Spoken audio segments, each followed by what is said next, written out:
Hey, it's Millie, and welcome to the Generalist World podcast. This is a show where I interview people from the Generalist World community, and we talk things like the future of work, careers, predictions, their hot takes, and really understand what their squealy careers have looked like. So if you're a generalist who feels like they're living in a specialized world, this is the podcast for you. Today, I am so excited to have longtime GWer and fantastic human being in the room with us today. His name is Peter. How are you going today, Peter? Doing really well. I'm in Round Rock, Texas, so it's just north of Austin, and it finally has gotten a little bit chilly here, so it's my kind of weather. So I'm finally in my element temperature-wise, so I'm feeling really good. Fantastic. And for folks who don't know you, maybe they're coming across you for the first time and, they're contemplating, will I spend the next 30 minutes tuning into this episode? What might you tell them about who you are and potentially some of the things we might be covering today? Sure.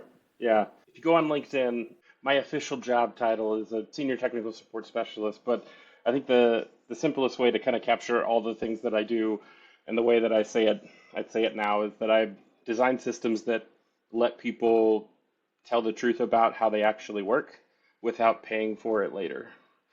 And so my first lessons kind of came off of the floor of like restaurants and retail and learning that systems there in those elements aren't abstract, they're very real and lived in the hustle and the bustle of what you're doing day to day. And so you can really feel when a process doesn't support you. And so that's a lot of where I kind of cut my teeth in my early stages of my career. And so I like to design things that come from an element of self-loyalty, and if a system requires you to abandon parts of yourself, then that system is wrong and it needs to change. And so that's kind of the stuff I like to talk about. That's the stuff I like to dig into. That's the stuff that like gets me really amped up. And so I love different workflows, and I love building with AI, and I love learning programs, and I love all different aspects of psychology and human design and all those types of things, but really span the gamut in terms of what I could talk about, I guess. Yeah, there is already about 15 different threads. Let's start with one.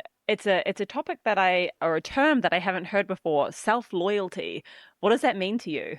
For me, it's really come from a space of a place where I've lived internally for a long time with self-abandonment.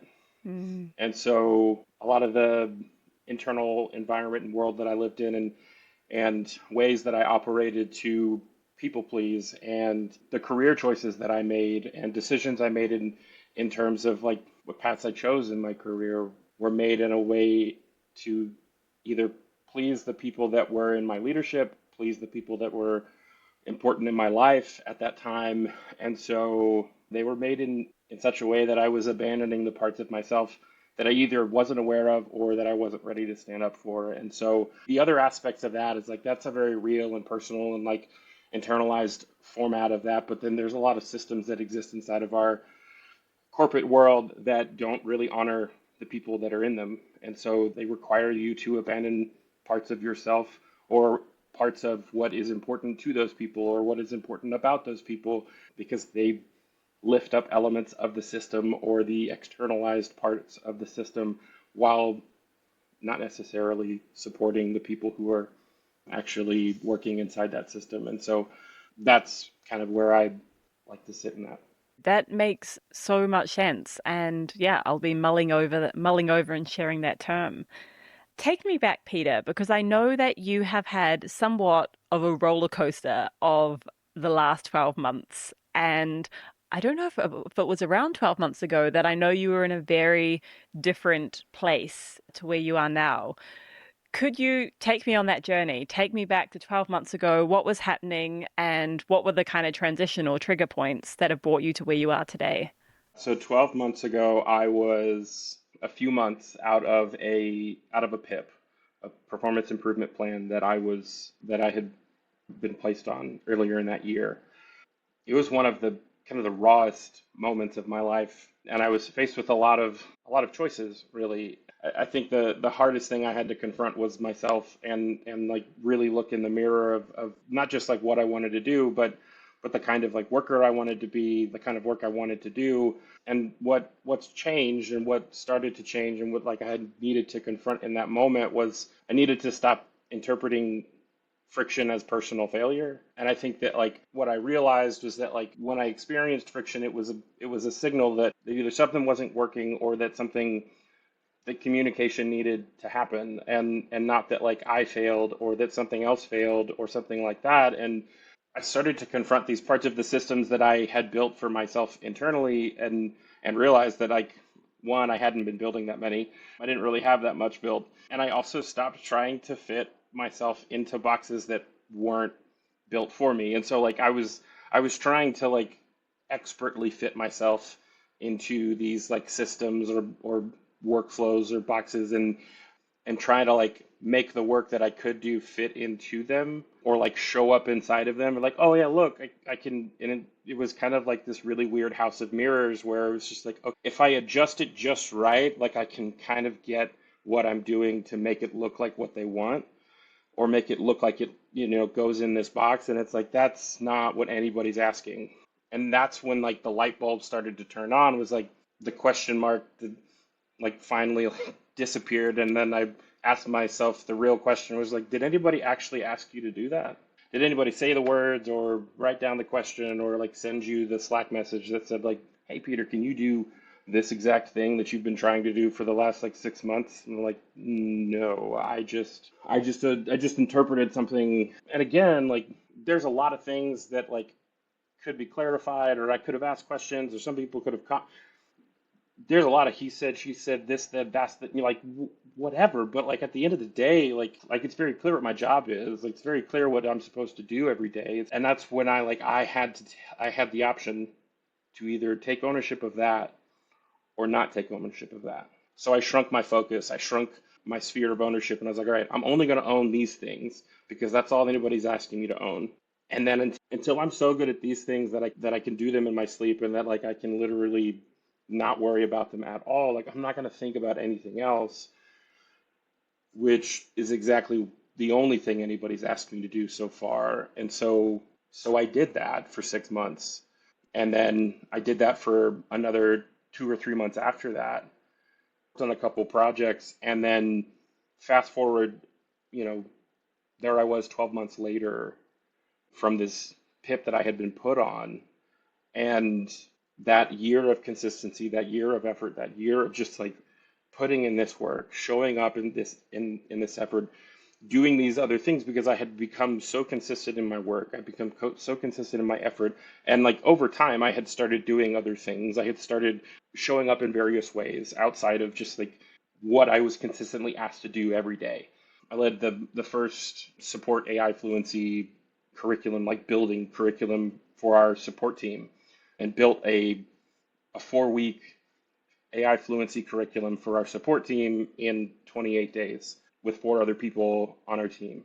This was huge. I mean, this was like I was laughing almost through the whole thing, because it's just like a year ago I would not have put this on the table of possibilities, of probabilities, of even just astronomical things being done. Like I would have said like I could do this a year ago, but also like I had not shown any level of consistency in my work to be able to do that. It was one of those things where it's like, oh man, it's like I got it, but I also was like, I kind of feel like an asshole, because I was so upset, and like I felt like most of my reasons were valid, and I look back on that and I'm like, okay, some of my reasons were valid, but it's like, but also like it's kind of being an asshole. Like I was really full of like I was like, yes, my skills are good, and they were good then, and they're still good now, but also wasn't really giving them enough credit with the fact that like, I mean, you kind of, and it was just, it's looking back on it, I just feel foolish to have had such a somewhat of a tantrum, but also like not enough communication, not enough clarity, not enough belief in their belief in me, because they had it. They had the belief in me. It was there. It showed up. And so like it was one of those things where it's like where I'm at now in my work and what I'm able to do now and the relationships that have been cultivated, the professional relationship that's been cultivated, the work that we're doing, like it's incredible. Would not have happened had that belief not been there. Incredibly powerful for people to hear. And I just want to name, like, thank you for that vulnerability. I think it shows how self-aware you are, which always makes for a better colleague or teammate, someone who is self-aware. I think you've hit on a few really key points that I would love to underline. And the first is this like multi-way communication. And it sounds like that was a really key part of being able to go from the pip to where you are.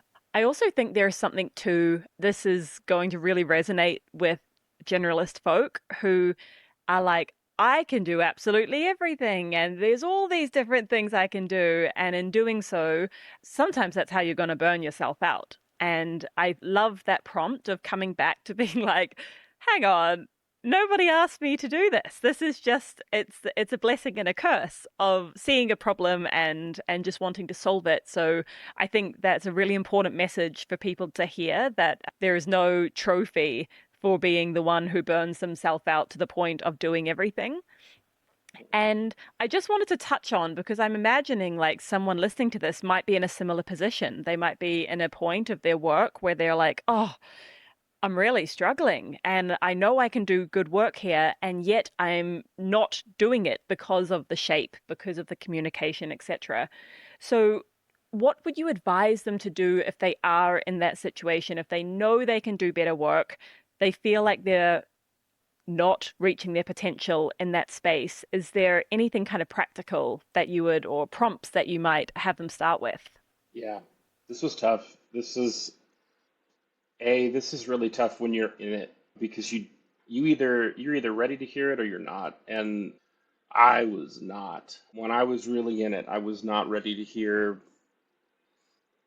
I remember I talked to one of the leaders, I talked to a senior leader who I was really close to, and he gave me amazing solid advice, and it went in one ear and out the other. And the thing is like what I know now and what really stuck and what really got me through those, like a couple things got me through that, which was like the piece that you touched on before about like reminding myself of what I've actually been asked to do, and like there's a little bit of ego that we have to let go of in that, because it's like I know what I'm great at. I know what I'm amazing at. I know what I'm really good at. And it's sometimes it's the things that we're really good at that we're not great at that we want to do a lot of because there's a bit of a dopamine kick about it. I can like rattle those things off and I'm really good at it because they're they come with pretty good ease. You're better than most. You're not like the best, but you're better than most. And it's a nice feeling to be really good at something that you didn't have to work very hard for. But those are sometimes, at least in these situations, those are the things that nobody's really put on your plate that you're taking on either quietly or with a moderate amount of sound. And yet they're the ones taking up the most energy and they're the ones that are distracting you the most.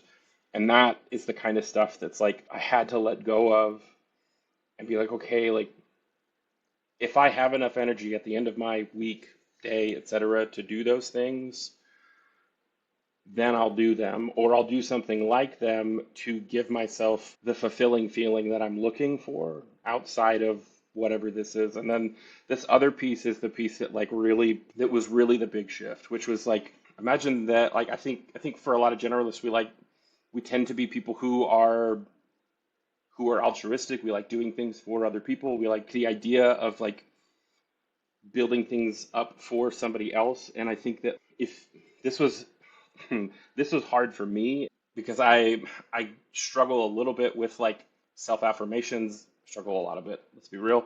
And so like this was a little bit hard for me, but once I was able to like mentally get there, this completely changed how I thought about like what I did every day for my job, what I did every day like when things got a little hard, which was like I'm doing this for a future version of myself, to build up things for a future version of myself that's going to use this to propel me to where I'm propel me towards something that I either don't know yet or to the thing I know exactly where it's taking me. And because like I love systems and I love like seeing like how these things like stack together and I love systematic like you know building and things like that. If I can plan it out to a point where like, oh, I know exactly how to build this and then I can see it happen, but like, oh my God, that's what I want. If I can do that and then see that happen, and I'm kind of seeing that happen, it's like, ooh, this is really cool. It's like it's happening. It's stuff like that that's like, okay, I'm building these things up. I'm doing these things because they are literally the building blocks for this future version of myself that is waiting for me. This other person who I know I am ready for or I want to be ready for. But like, there's a thing, they need stuff. They need like consistency. They need consistent work in this area, or they need like whatever. I mean, and the thing is like that really changed how I saw what I was doing and why I was doing what I was doing. It wasn't just like I'm trying to satisfy this other person's demand. And that's what like shifted. It was like it's not just satisfying a demand that somebody has on me every day to do this because like as an autistic person, if someone puts a demand on me, there is nothing in me that ever wants to do that. Like it's a visceral reaction. I don't want to do that. If it hits my nervous system as I demand you. Nope, I'm gone. I'm out. I'm down the road. I have like my soul has left my body. I am not with you. But if it is if we're working collaboratively, if I feel like you're on my team, if I'm on your team, if we're like connected at the hip, if it's a three-legged race, like I will never leave your side. And so but that's where like my nervous system has to feel. Like I could rationally and logically understand the entire thing, but if my nervous system feels like a demand, I'm out. And it's something that happens so instinctually that it's really hard to fight. And it takes me a while to like regulate it back down to be like, hey, that's not what was happening. And so when I was able to readjust and realign the way that I thought about like why I was doing certain things in my career, it's like this isn't just a demand on like my time, my energy, my think. These are things I'm building up for me. These are things I'm building up for myself. These are literal like stacks of evidence, stacks of whatever that I'm building up for my career. Because if I don't build them, who will? If I don't build them, who will? Nobody else is going to put that there. I have to put it there. So like let's go. Let's go put it in the places it needs to be put so that when like future Peter's ready to like throw my name in the hat or put my name on the door and be like, I'm ready, dude. I've been ready, dude. And here's all the evidence that I've been stacking up in all the stores and walls and everything. Like I got a whole freaking mansion built back there. Like that's what I'm ready for. I'm So pumped. I am pumped, Peter. You got me going. And I want to call out how alive you just came there. And it's just phenomenal to see because I can see this is not something that you read about in a book and you're like spouting out. You're like, this is your lived experience. I can feel that. And I know the listener will feel that too. And I think that's just so inspirational. So thank you for sharing. I would be a mess if I didn't dig into a little bit more around what this AI fluency is, because AI is obviously on everyone's mind, and at some points I feel superhuman, and other points I feel like I'm going to lose my job tomorrow, and everyone's scrambling. And so you're probably one of the best people on earth to speak to about particularly specifically AI fluency. I think it's so easy to jump into the tool and play and tinker, and of course that's a strategy. But when you take a step back and you were given this project of developing this AI fluency programming, how did you think about it? What did you see that was important? What did you see that wasn't important? And well, let's start there. yeah, my first thoughts around building that curriculum were I didn't want to use anything that already existed. And that's not a knock on what like what curriculum already existed as it related to AI, because that curriculum, I've gone through a lot of those curriculums. I've taken a lot of those courses and things like that, and I've tested those things out, but those had to do with using AI within a certain context of a tool, and always related using AI back to a specific tool, like whether it be ChatGPT or Claude or Gemini or something along those lines, or like as it related back to like machine learning or these like very specific tooling concepts, or like even just like AI related concepts of like where it came from, or all these and all this and that. And I think the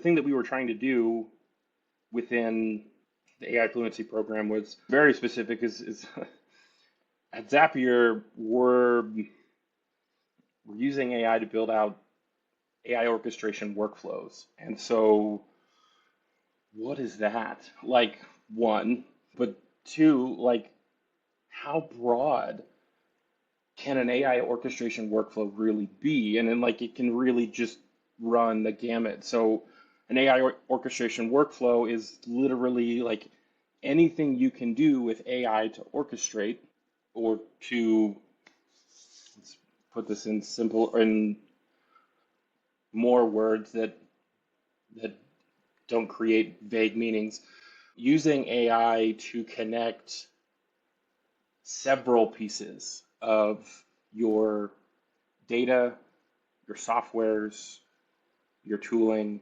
without needing to check, manually link, or even like require as much human in the loop monitoring. And so if we're creating these things, if we link that back to a tool every single time, and this is what we discovered when we were building it, is that if we link that back to a tool every time, then we have to go back and update that curriculum every single time a tool updates. How many times has Claude updated in the past 6 months? How many times has ChatGPT updated it? Like, it would be unreal.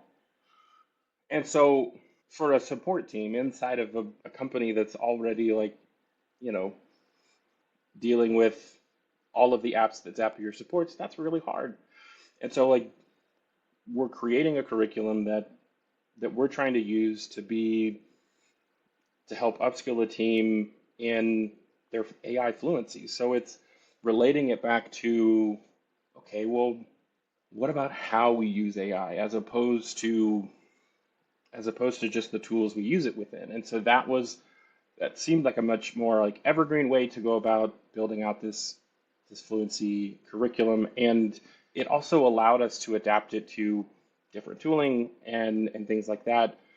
But it also meant that we were building everything from scratch.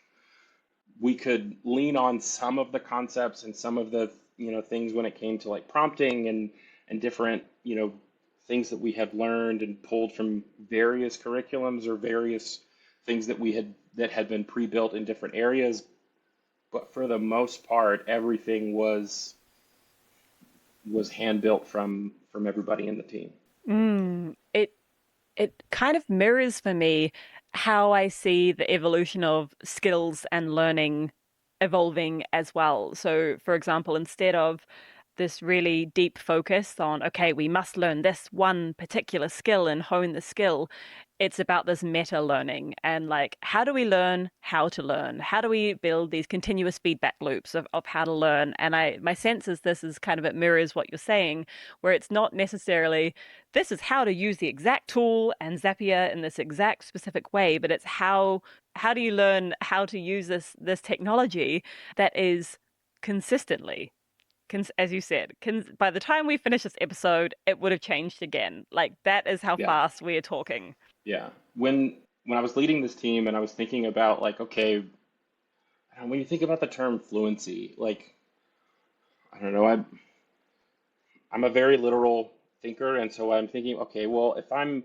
fluent in a language, I never finish learning that language. Like never really finish learning. Like I learn things about English all the time, but also English is all like it's a forever developing language. Like every language is forever developing or ever growing, ever evolving. And so if we never finish learning it, if it never finishes developing or never finishes evolving, then fluency as it pertains to AI is what we're teaching people is not how to what to know about this topic. It's how to know how to learn this topic. Is a confidence in their ability to know this topic. I'm teaching them AI confidence, not how to know AI or when will they feel confident enough to learn this to chase after this on their own. And so that was what I figured out after we had built a curriculum, after everybody started going through the curriculum, and then people started asking us questions about the curriculum and coming back to us with basically saying like I'm not confident in my answers. Can you check my answers? And I was like, yep, nope, yep. I was like, that's what we didn't do. We did not instill confidence because somebody else from Generalist World, Shern, said this beautiful thing in one of the Slack threads when talking about like teaching from a deficit model, and it just light bulbed. I was like, oh my gosh, that's what we did. We taught from a deficit model. Wait, explain this. What do you mean by deficit model? So teaching from a deficit model is in a sense like I have all the answers and I'm going to give them to you. I have all the knowledge and I'm going to give them to you. So I'm going to, and you don't have any of the answers or the knowledge. So your bucket's empty, my bucket's full. I'm going to empty my bucket into your bucket so you have the knowledge. But but in reality, what we need to teach them to do is teach them how to find the water themselves and fill their own bucket, not pour my water into their bucket. Because then I, at the end of the day, have to go fill my bucket because like I am completely spent filling theirs, which makes it incredibly difficult to consistently give confidence to people when they're always looking for someone to give them more confidence. Because at a certain point, and this isn't something that was said in the Slack there, but this is just something that I'm kind of riffing off of, is just that like eventually people are going to lose confidence in the people who are giving them confidence, and they're going to find out the teachers. And so we either find people who can give us false confidence, and then we find bad teachers, or we just forever stay in this state of I don't have confidence in what I know, and we never fully believe in what we know or what we've learned, and we're forever walking around with an empty bucket, but never realize that that bucket is actually full. Oof, I love it. It's a huge idea, but it makes total sense. And I love these collisions that happen inside community where Shern, who's on the other side of the world, who is a professor with his PhD that I can still not pronounce, plants the seed that then you can reference. It's just, it's it's my favorite Yeah. thing. It makes me so happy. Peter, you have so many interesting takes, and I would just love to know, where do you see the world going from your perspective? Do you have any predictions for the upcoming year or perhaps beyond? I'm going to keep my predictions more focused on AI fluency. There's a lot of other things that are going on in the world that are very dark and depressing right now, and I can only hope for something peaceful and better to wash over this world. But within the realm of AI and within the realm of tech and the things that I've seen on that landscape, one of the things that I feel like is going to change in the next 12 months, or we're going to see happen over the next 12 months, is that AI fluency is going to fail wherever it's treated as a tooling problem instead of a human orientation problem. And so over the next year, we're going to see which organizations understand that AI amplifies existing patterns. And so if your culture is built on control and extraction, AI will surface that faster and will surface the brittle parts of your culture faster. And if it's built on trust and clarity, you'll see how AI can deepen that. Training programs will still keep showing up, but the differentiator won't be the prompts or the templates. It's going to be discernment and knowing what to trust and how to verify, where the boundaries are, and how to stay responsible without becoming brittle. And I think the people who will lead this aren't really the loudest or the flashiest in AI right now. They're the ones who are designing that stability from the chaos, doing it quietly, relationally, and with integrity.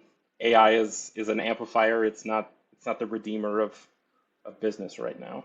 Mm, fantastic take. Is there anything that I haven't asked you and you're like, Millie, I want to speak to this while I've got the microphone, while these listeners are tuned in? Is there anything else that you would like to open floor? I, I talked about self-abandonment, and I talked about building from self-loyalty. And so like talking about like what happens when systems like stop asking people to abandon themselves in order to be productive. And a lot of what I built during that time, like throughout the PIP, and what helped me like really transition through that was I started building these like reflection bots, like these like bots or chat bots or agents that I built through my work at Zapier. And I built out these audit logs and AI workspaces and different things because they started out as survival scaffolding. These were things that I reached for because they helped me cope. They helped me externalize the ambiguity. And so it was how I stay grounded without performing my way through the burnout. And then what I kind of knew on some level, but wasn't knew I didn't have the energy to engage with, was that I knew that this could potentially help somebody else, maybe, but I wasn't ready to share it, or didn't feel comfortable or confident enough to share it. And then when I did, I watched those same structures become useful for teams, for my team, for my colleagues, not as like productivity hacks, but as ways to make work clearer and safer and more honest. And so I think that like AI makes this kind of conversation unavoidable because it not because it like replaces any like human interaction or human emotions or anything like that, but because it really forces us to decide what kind of humans our systems are built for. And that like the future of work isn't necessarily AI first. It's human systems that finally honor our nervous system and judgment and truth, and with AI as a collaborator in reflection, not as a substitute for it. And so like that's a lot of what I'm focused on now when I think about how I integrate AI into what I do, how I do what I do, how I use AI, even when I'm like debugging code. It's my reflector and collaborator, not like a replacement for how I'm functioning, because I'm learning as I'm doing it you know, rather than as something that replaces it for me. Yeah, it's a really important distinction. And I think, I mean, you've shared a little bit that these bots and these agents kind of serve as reflection tool, and that's really helped not just yourself but others. And I think there's a real lesson in there that if you're able to build things that are genuinely helping you, there's a pretty good chance they're going to help someone else as well. It's a pretty good litmus test. Peter, this episode has been incredible. I feel really energized from it and also really inspired. And I just want to call out and thank you for your deep honesty and vulnerability and humility. I think this is really going to help a lot of people. So thank you. It's been a lot of fun. Like I said, I love talking through all these kinds of things. So Yeah. it's very enjoyable. Awesome. Well, we will link all of your links in the show notes, and folks can get in touch directly if they have extra questions or insights to chat. Thanks so much, Peter. Thank you.